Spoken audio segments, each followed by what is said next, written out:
Өнөөдрийн хичээлээр бид монгол суралцагчдын хувьд бичих болон яриандаа хамгийн их андуурдаг ижил төстэй үгс болох affect, ба affect, мөн advise, ба advice 9, утга дөрмийн үүргийн нарийн ялгааг судалж IELTS, өндөр оноонд хүрэх практик хэрэглээг онцгойлон үзэх болно.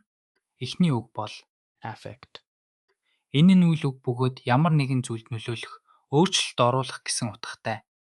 Жишээлбэл the sudden change in weather will affect our travel plans. цаг агаарын гинтийн өөрчлөлт бидний аяллаа төлөвлөгөөнд нөлөөлнө гэсэн үг. Харин Effect, нэр үг бөгөөд үр дүн, үр нөлөө гэсэн утгыг илэрхийлнэ. the new policy had a positive effect on the local economy. Шинэ бодлогоор нь нутгийн эдийн засагт дээрийг нөлөө үзүүлсэн гэж орчуулагдана. Хоёуланг нь хольж хэрэглэх нь түгээмэл алдаа байх шиг байна. The economic crisis had a great effect on many businesses. Гэтэн буруу. Учир нь энд нэр үг хэрэгтэй. Зөв нь The economic crisis had a great effect on many businesses. энэ нь эдийн засгийн хямрал олон бизнест ихэхэн нөлөө үзүүлсэн гэсэн үг юм. Одоо Affect, болон affect iron, ялгаг бататгах нэг дасгал хийцгээе. the heavy eye, Аим. the traffic conditions.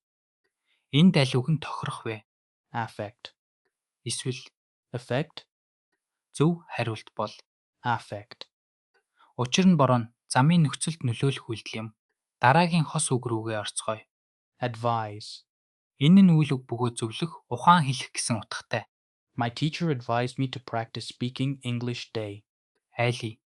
Багш маань надад өдөр бүр англи хэлээр ярьж дасгал хийхийг зөвлөсөн гэсэн үг. Харин Advice. нэр үг бөгөөд зөвлөгөө гэсэн утгатай. Энэ үг нь тоолж болохгүй нэр үг тул Can you give me some advice on how to improve my English? гэж хэлдэг.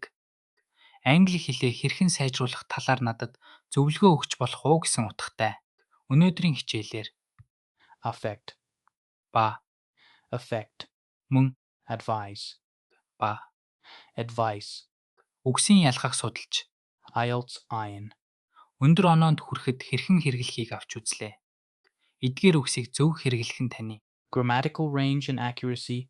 болон Lexical resource IIG. сайжруулж 7.1 ба түүнээс дээш оноо авахд чухал үүрэг гүйцэтгэнэ. Практик дасгалууд хийж эдгээр үгсийг өдөр тутмын яриандаа идэвхтэй ашиглаарай. Баяртай.